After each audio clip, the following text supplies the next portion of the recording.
rental properties into your IRA? I am Cynthia Meyer with Real Life Planning, and this is the Real Life Planning Podcast, episode 29. And we are talking about self-directed individual retirement accounts. Now, first, we're going to talk about self-directed IRAs in general, what they are, what's allowed, what's not allowed, what special rules and regulations are there around having a self-directed IRA.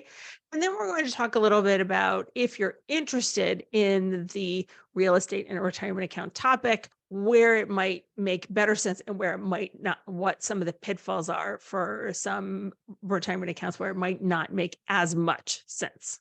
Now, I want to start off by saying this isn't tax advice. I'm not giving you tax or investment advice here. This is really just educational today. It's a topic that you hear a lot in real estate groups, online, and Facebook or whatever, right? And there's a lot of chit chat around this, but the rules are actually quite clearly defined. And whether or not it makes sense in an individual situation really is going to be on a case by case basis. So if you're thinking about it personally, come talk to your financial planner or talk to your CPA about it, obviously, before you do anything. So let's get started and let's talk first about what is a self-directed IRA. So it's an IRA or an individual retirement account or any other kind of self-directed retirement account. We'll talk about the types in a second, that allows the participant in the plan to completely direct their own investment decisions. Now, you may say to yourself, wait a minute, I already choose the securities that are in my Roth IRA. For example, I picked the mutual funds or I picked the stocks or the bonds or what have you. But this is a little bit different. This allows you to choose non-traditional investments that are not publicly traded in the securities market. And so what are those investment options? The law quite clearly defines what's allowed and what's not allowed in a retirement account. So if we're thinking in the real estate category, this could be single family homes, small multifamily property. This could be things like commercial property, apartment buildings, shopping centers, self-care facilities, etc.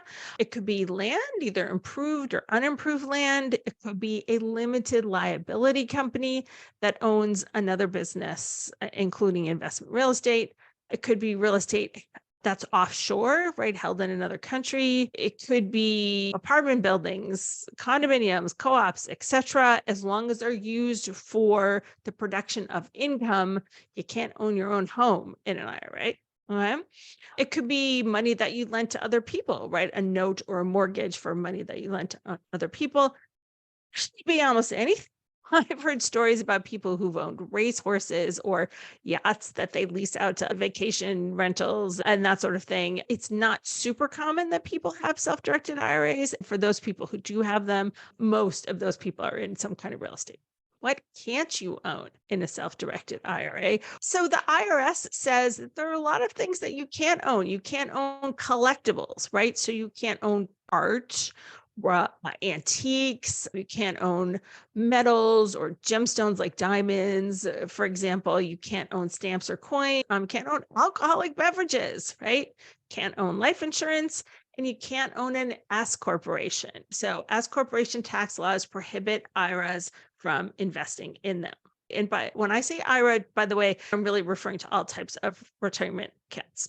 So let's talk a little bit about those types of accounts. Now, we are talking about the individual retirement account, either a traditional or a Roth, pre-tax or after-tax retirement account. We could do a 401k, a self-directed 401k, a solo 401k, typical structured to own investment real estate, especially a solo Roth 401k, but could be pre-tax or Roth. You can actually also have a self-directed HSA, health savings account. Not that many people have balances big enough to own some of these investments, but it is possible that you could also have a self-directed HSA. Certain people, you have to be careful when you're structuring the investments in the self-directed IRA that there isn't something called self-dealing. So there are disqualified persons that you can't do business with in your IRA, right? Or retirement account. You can't do business with you. You can't buy your home and rent it from yourself in your IRA. You can't do business with your spouse, your parents, your grandparents, your kids, your grandkids, or any spouses of lineal descendants, like your daughter-in-law, for example. So know that this is not a one-size-fits-all arrangement here. This is for investing in assets or businesses that are not you personally, right, or your immediate family. So you can avoid prohibited transactions by making sure you're not doing any kind of transaction or business relationship with a disqualified person. You can borrow money from your son-in-law, for example, to buy the property in the self-directed IRA. You can't sell a property that's in your self-directed retirement account to somebody in your linear family. You can't pledge it as collateral, can't do anything for personal use. We're going to talk about that in a little bit. We're going to talk about this a little bit more. Now, I'm not going to get into all the various account limits for how much you can contribute into a retirement account, but think about the self-directed retirement account is typically going to be in one of two areas.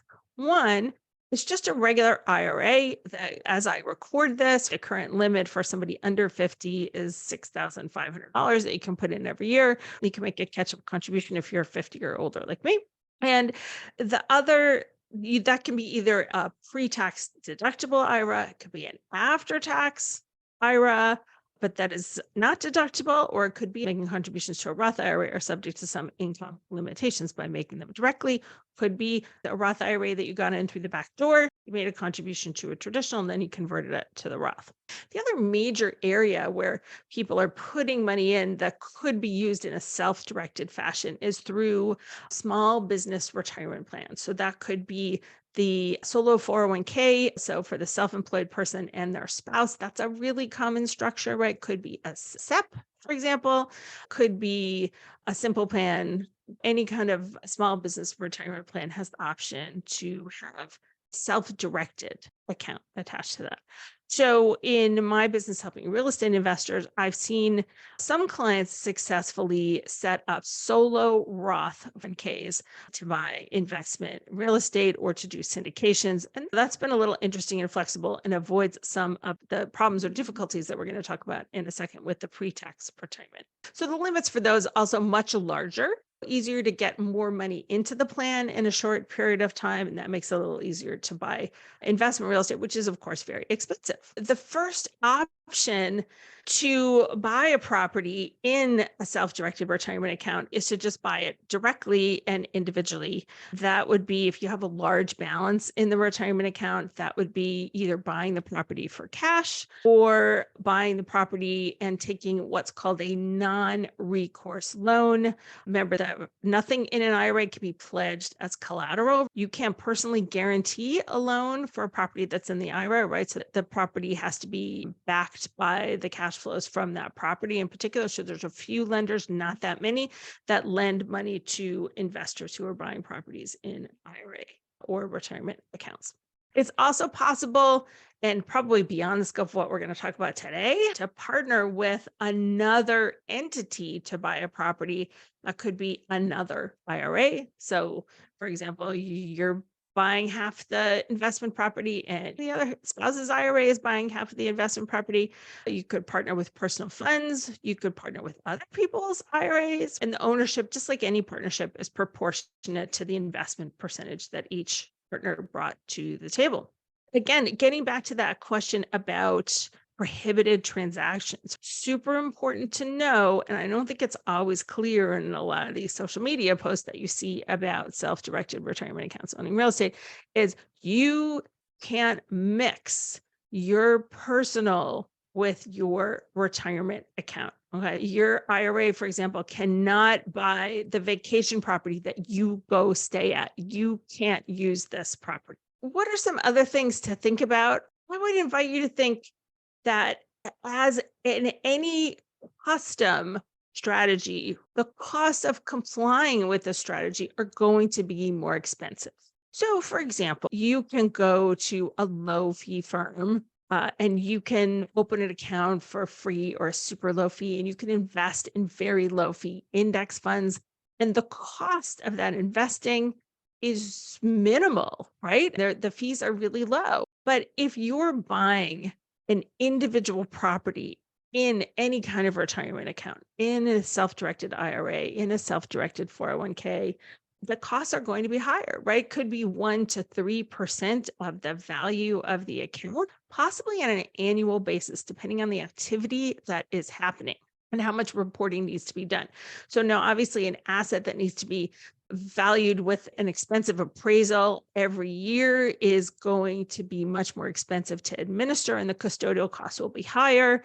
A situation where it's easier to value the investment, right, where there's publicly available information, makes the costs a little bit lower. You can certainly expect the fees for the custodian who holds the account for the self-directed IRA to be a little bit higher. The other thing is that I want to, again, remind you that you can't do the work on this investment property. So this is not a place where you can flip a house, for example. You would have to have an arm's length from the transactions in the self-directed IRA. You can't get in and fix the toilet or pick up a paintbrush. You're going to have to use contractors for everything. That makes it a lot more challenging. So you can't just think of this as another possible funding source for your own personal real estate business that you manage yourself. You have to have agents who manage it for you. This is super important to remember. Remember, you have to have these arm's length transactions, right? So it's not like you can just give all the business to your brother-in-law to do.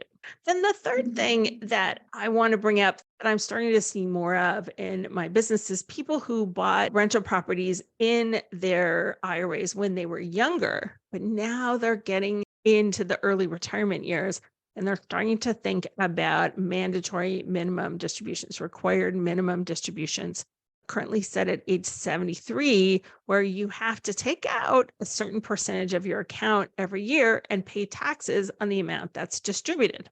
So how does this work when you have a building? It's really complicated. There are different strategies, right, for retitling, for diversifying within the account so that you have non-real estate funds to pull out for the RMD. It can be pretty complicated. And if you're listening to this and you own a lot of real estate and retirement accounts, or even just one property, probably going to want to talk to a financial planner before you get to that RMD age so that you have a clear strategy for handling minimum distributions from the account when that happens. So that brings me to the glories of the Roth here, right? Because there aren't any minimum distributions. If possible, if you're just getting started and you're thinking that you'd like to build a self-directed retirement account strategy with real estate in it, thinking about building up that Roth IRA or that Roth solo 401k, for example, is going to give you the maximum flexibility in terms of planning. I guess what I'd end with is I'm personally not a huge fan of real estate and retirement accounts because I think as the investor gives up the marvelous tax advantages of being a direct real estate investor. Those include having depreciation shelter a certain amount of cash flow from taxes every year if you have a profitable rental. It also includes things like 1031 exchanges, where you can do a tax deferred exchange of a property held in a trade or business into a like-kind property. If you're investing in, particularly in a pre-tax retirement account, you're not paying taxes in the current year, right? But you might have sheltered most of those taxes anyway with depreciation expense and with tax deferred 1031 exchanges, and you had a lot more planning flexibility going forward. The other thing is when you have to take money out of a traditional pre-tax retirement account, you are paying taxes on anything you have not paid taxes on before. So that money comes out to you as ordinary income. It doesn't come out to you as a depreciation expense, right? There's no depreciation expense in properties held in a retirement account. So just some food for thought, things to think about. In the show notes, I'm going to post a couple of links to some other things that you can read and do some research about. Again, if you're thinking about it, could be a possible source of capital to get you started in real estate. Think through that asset location question, right? Where are you going to own real estate? Where is it best to own securities? And make a good decision for yourself. So if you got questions, leave them below and let me know if there's any other topics you want to take in the podcast. Thanks.